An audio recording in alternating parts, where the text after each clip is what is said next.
Welcome back to Mom in Mind, everyone. So glad you can join us on another episode of the podcast. Today, we're talking with Kayce Hodos, and she's going to be talking about prevention and prevention specifically in terms of how to think ahead about your perinatal mental health journey. As you know, a lot of times we as people are learning about the problems we have as we are having them and are trying to figure out how to cope along the way. But there can be something to be said for thinking ahead in a different way about what could happen or putting systems in place to help prevent having a really difficult time. Now, when we talk about prevention, of course, we're not saying that following these couple of steps that ensures that nothing bad will ever happen. But prevention is a way to think about how to soften any kind of transition through pregnancy into parenthood and certainly those early years. So, a little bit about our guest, Kayce. She was naturally curious about resiliency and has spent the better part of her 20-year career in mental health focused on loss and life transitions. After having her son in 2012, her own coping skills were put to the test as she struggled through a very dark experience of postpartum depression and anxiety. Thankfully, she was able to climb out of her pit of despair with the help of her own therapist and supportive husband. And once she was healthy again, she found a new passion in supporting women through their adjustment into motherhood. So, join us in on this exploration of prevention in the perinatal mental health period. Let's meet Kayce. Welcome, Kayce. Thank you so much for being here. Thank you, Dr. Kat. It's an honor to be here talking with you. Well, I'm really glad you wanted to come on and talk about prevention today. It's super important, and so I'm glad that we'll be able to touch on these really crucial topics. As a lot of folks do, they come on and start with their own personal story. So if you'd like to do that, I welcome you to start wherever you'd like. Yeah, yeah. 10 so my son is 10 now, so I'm um way beyond the 4th trimester. Um um when I had my son back in 2012, I felt like I was prepared. I had read all the books. I was going to my doctor's appointments. I had chosen a pediatrician. I had had the baby shower and researched all the gear. And I was like, all right, then I'm determined to be the best mom ever. And I have everything I need. And uh, it did not go it wasn't so easy. Like, Mhm. I struggled right away with breastfeeding Mhm. and, feeling like just a deer in the headlights, like, "What in the world have I done to my life?" Mhm. I was nervous all the time. I the sleep deprivation was really hard. Um, and I felt like I didn't have the tools, that I needed, and I felt like I didn't like no one was telling the truth about Mhm. motherhood. And so I was, I went to a very dark place, and Mhm. I have a great spouse. I had, family support. I had a lot of the things that I did need. However, it really hit me like how hard this job is. Mhm.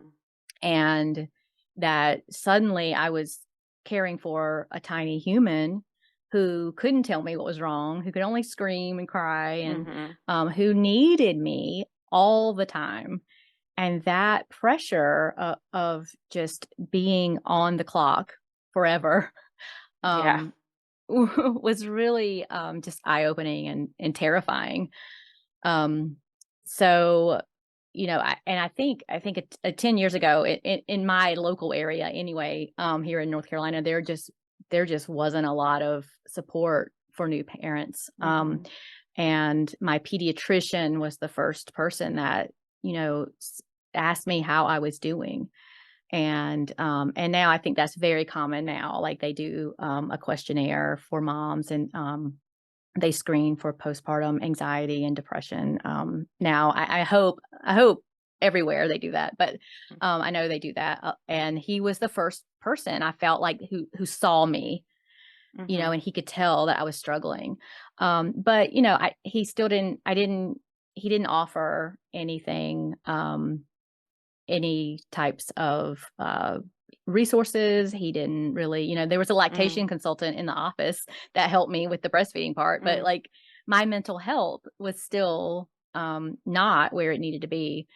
And so by the time I, got out of that dark place with the help of my own therapist and friends and my spouse and um, family support and things like that, I started, just researching it a little bit more, and so, fast forward to, like, when my son was about 4, was when I was like I finally felt like I had crawled out of this pit, and mm, I wanted to help mothers through this. And I was just on a mission to like tell the mhm, truth about how hard it is. And I discovered Postpartum Support International and started doing their trainings and got on the track to getting certified in perinatal mental health and just never looked back. And mhm, now I love supporting new moms in my practice. And my latest passion has been really about prevention and how can we prepare new parents for the mental health piece of things. We have so many ways that we prep new parents. yeah, You know, registry, choosing pediatrician, choosing mhm, childcare, breastfeeding mhm, classes, childbirth classes, mhm, but there's just not a lot of tools out there, and there's not a lot of honesty, I think, mm, with people who are expecting a baby. Like when mhm, we want in our culture, we like for things to be easy and joyful and comfortable. mhm. We don't necessarily like to talk about the painful parts of, you know, being a human. And Right, right. yeah, and Let I don't alone want to. being a parent or a mother. Right, right. You're a Mhm, human with needs and now you have a mhm, baby with needs. And mhm. so yeah, so that's like where I am now. And that's kind of the coaching piece that I do in my practice. But really just helping people, set them up to be successful with the tools and the knowledge, just some psychoeducation about like the Mhm, risk of PMADs and um the things that can happen, the emotions that you may feel without scaring them too much, but saying like opening the door and saying this is what parenthood looks like. And what do you need in order to set yourself up with the support and the expectations and the boundaries that you need. yeah, I'm happy to get into this and dig a little more deeply. Um, and if we can kind of start with what I find to be one of the more frustrating things is about any type of prevention of anything is how do you get people to understand that this is something they should pay attention to? And obviously, we are not going to be able to, uh, you know, have preventative medicine or preventative mental health support for every single thing we could ever encounter. But this is one of those times where you're going, like, if you are um, preparing to bring a child into your home, um, barring certain circumstances, this is one of those things that is most likely going to happen. Let's just put it Right. that way. So, how do you suggest or think now or propose that we talk to people about learning about mental health during pregnancy or postpartum? Um, Given like what you've already said, that people don't want to really know that this is going to potentially be hard. That's a great question. And I don't really have all the answers to that, but I do think it starts with just like being honest with each Hmm. other, Mm, with friends hmm. and family and Yep. opening up the conversation about it. Hmm. Social media has really, I think, I know there are problems with social media, but in a lot of ways, it started a dialogue with people about mental health, and I think Yep. during the pandemic, we really saw that, that shift, from, the only thing we post about is, like, happy, Mhm. shiny vacations and things like that to, the, um, on having honest conversations about how difficult, um, life can be Mhm. and the challenges of just a lot of different types of mental health challenges. Mhm. Um, so I think that we're headed in the right direction there. Yeah. I also think that, providers, OBGYNs and, Mhm. midwives and, Mhm. pediatricians, I think we need to make sure that we see these mothers who are coming in to the office, um, eh, the whole way through from pregnancy and beyond, Yeah. because a lot of women suffer from severe anxiety during pregnancy, as you know, Mhm. and we don't really talk about that very much. Right. We want to just think that pregnancy is, we have this glow about you, and that's Mhm. really it. And go to your doctor's appointments, take your prenatal vitamins, and you're all set. But and I think that adds to like this suffering from these things without saying anything Yeah. to people. So, I think there are so many moving parts here, but I really think Mhm. honesty, Mhm. when Mhm. you can be honest about how you're Yeah. feeling, speaking up when you're feeling down, and also watching out for each other. Mhm. Yeah, well said. I really like that approach, being honest, right? If we're changing the conversation within ourselves, and we don't necessarily have to be fully reliant on systems of healthcare to catch everything. Mhm. Although that would be great too. Um, yeah. So when you are thinking about prevention, what are the kinds of things that you want to help people learn about or do to help prevent or lessen the chance or risk of perinatal mental health conditions?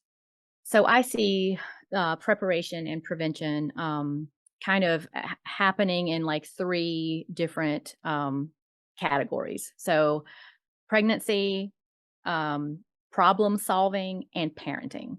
Hmm. And so during pregnancy, I actually loved the episode that you did with Carla Nomberg. Hmm.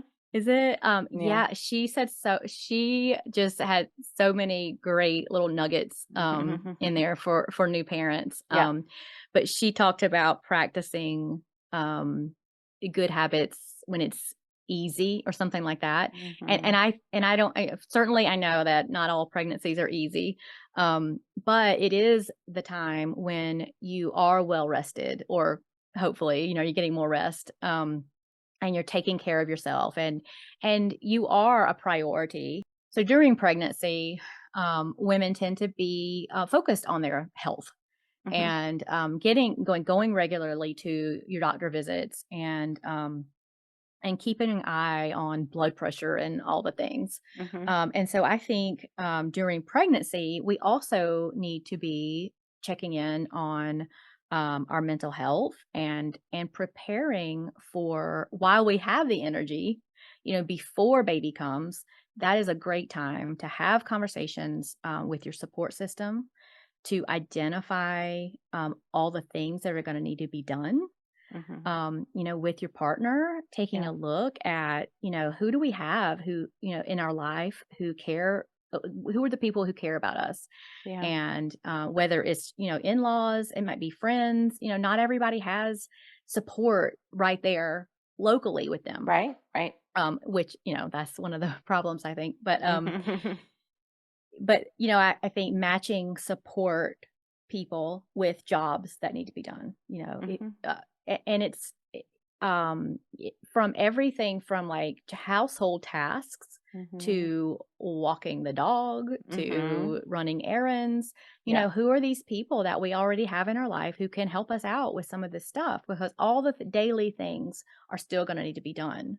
Hmm. Um, and I think that during pregnancy, you can really start to practice having some of these conversations with people and really think about, like, who do you want around when baby arrives? Do you want Hmm. to have visitors right away? Do you want to have people visit in the hospital? Maybe you don't, and that's Hmm. okay. Right. And it's okay to ask for what you need. And these are kind of confrontational types of conversations that no one wants to have, but we have to have them. And if we can start practicing getting more comfortable speaking up for what we need, Hmm. and setting those expectations, then, by the time baby gets here, hopefully, not that it will be easy, but we already have that plan in place for what we want and how we want the homecoming to be, and Hmm. our first few weeks as new parents settling in. Right. Yeah.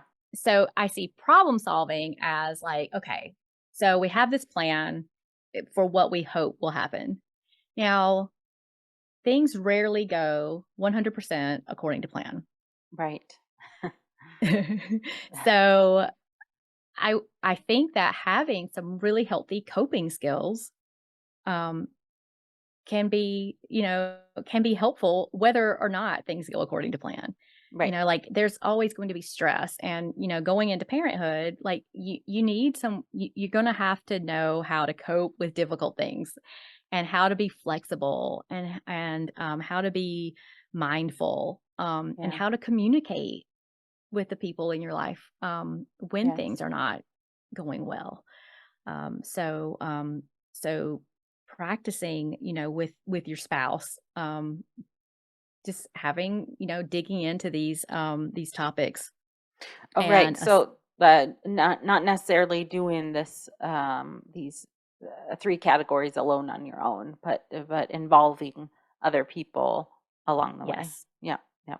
Yes, because I've seen too many times, these conversations aren't happening and then things are stressful, and the mother feels like everything is on her plate and she's Mhm. trying to, maybe go back to work or figure out how to work from home with the baby or whatever, and it, it that is the time when you're stressed out and you're tired. Yeah. And that's not good timing for a tough conversation No.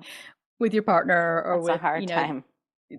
yeah, and so I think, way ahead of time, um, we should talk about, okay, what happens when the baby is sick? And who's gonna be the one to go and pick up the baby from daycare? Or who's Mhm. gonna stay home with a sick baby? Who's gonna go to the appointments? Mhm. Who's gonna do Mhm. all the things? And, if you have a partner, you're a team. And I see that as a really important way to look at parenting. That, seeing you and your partner as a team. You have the Mhm. same goals, the same values, um, and you want to be partners in this. It should not fall on one parent or the other to do all the things. Absolutely. Yeah, I feel like that is shifting more and more. That partners are becoming more engaged and sharing the load. Yeah. Um, but man, there are just still a lot of times where that is just not happening. So Right. I think, yeah, to your point, having the conversation, even if you have a partner who is not engaged and doesn't really plan to be engaged, then that's information too. So you Right. might you might have to figure out how else to get help. Um, Yes. Unfortunately, but yeah. Right. So true. And better to know that ahead of time Mhm. than to wait around when, you're sick or baby's sick, or, it's Mhm. something is happening that's really stressful and you need some help. Right, cuz Yeah. yeah, it's not a solo sport. Right, right.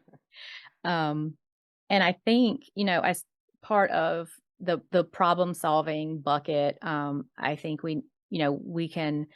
um, we can go ahead and start practicing, just some good habits for your mental health, like, Mhm. Mhm. being mindful, um, being in the present, getting enough sleep, Mhm. getting some exercise, all of those things you can go ahead and kind of like, because if you are healthy mentally and physically, when the problems arise, you'll be in a better place to deal with it. Yeah, for sure. Another part, I think, going along with just getting your mental health in order, also looking for what resources are in your local area for parents. Mhm. Are there local in-person support groups or virtual support groups? Looking for mom groups that there are so many different resources, and so many more things now than when I had my son. Mhm. Yeah. Stroller strides and just so many different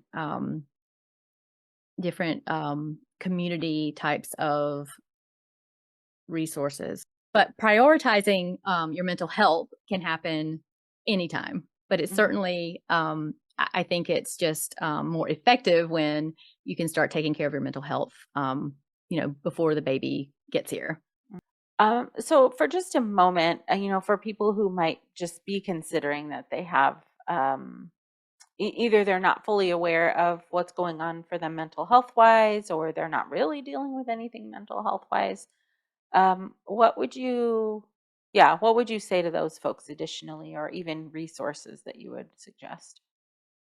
I would say that every human faces challenges, and things are not easy.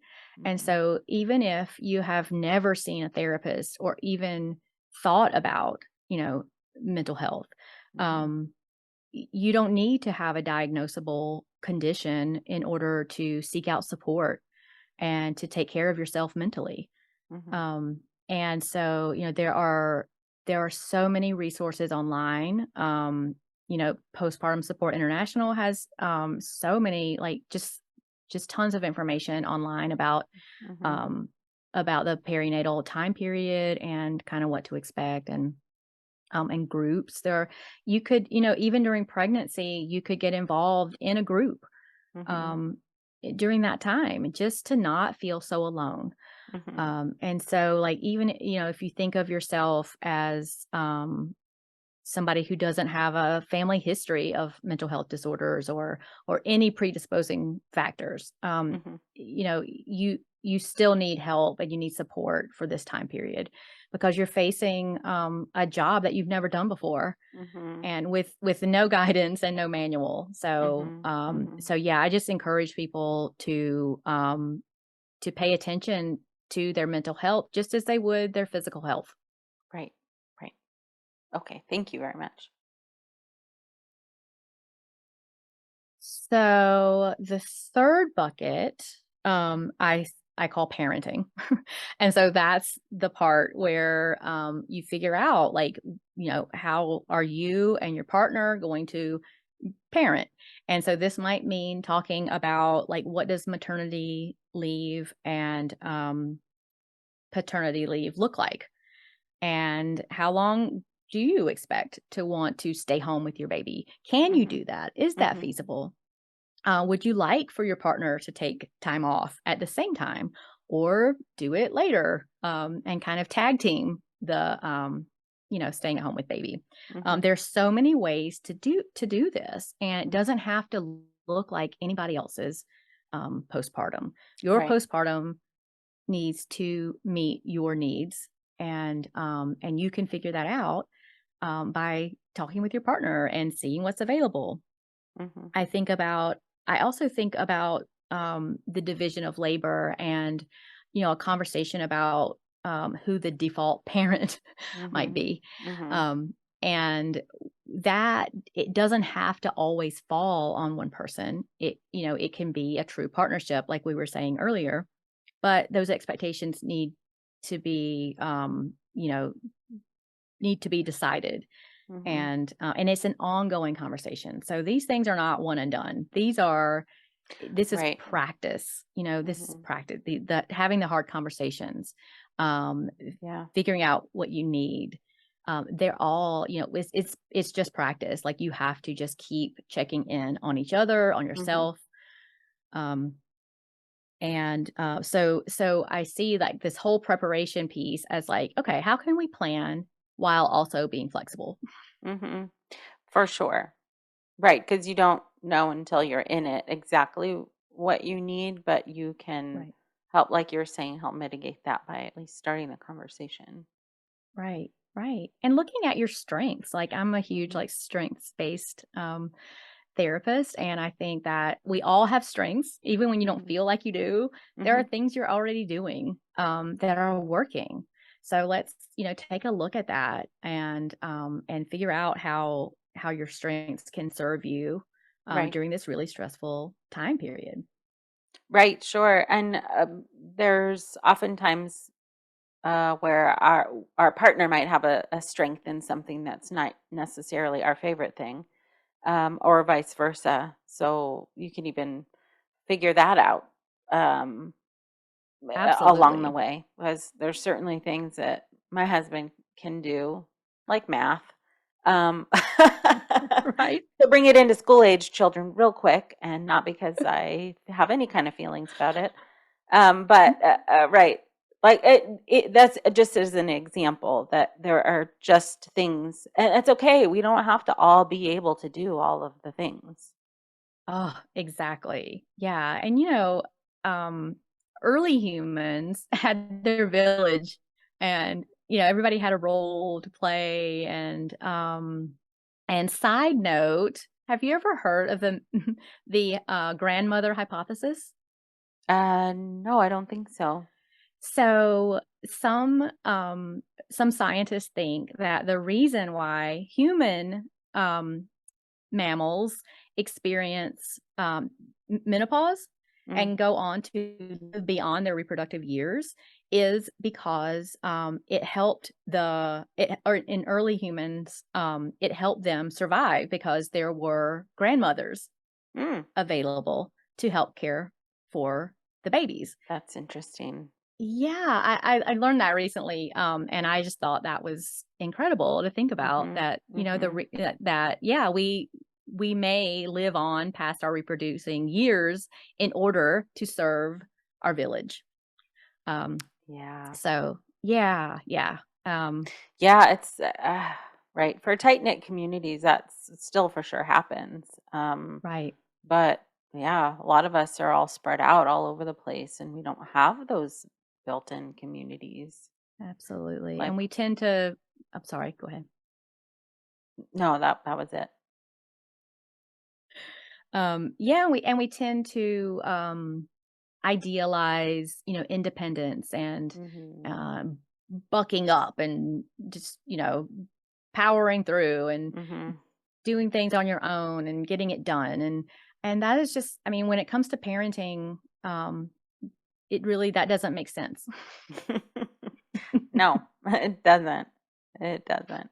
And not only does it not make sense, I think it's just it does a disservice to not only the primary caregiver but also the partner. Like that smaller family unit really struggles or can struggle and suffer because of it. Right, right. Uh, Absolutely. mhm, Um, I think another piece that's really important for couples is to identify like their values and mhm.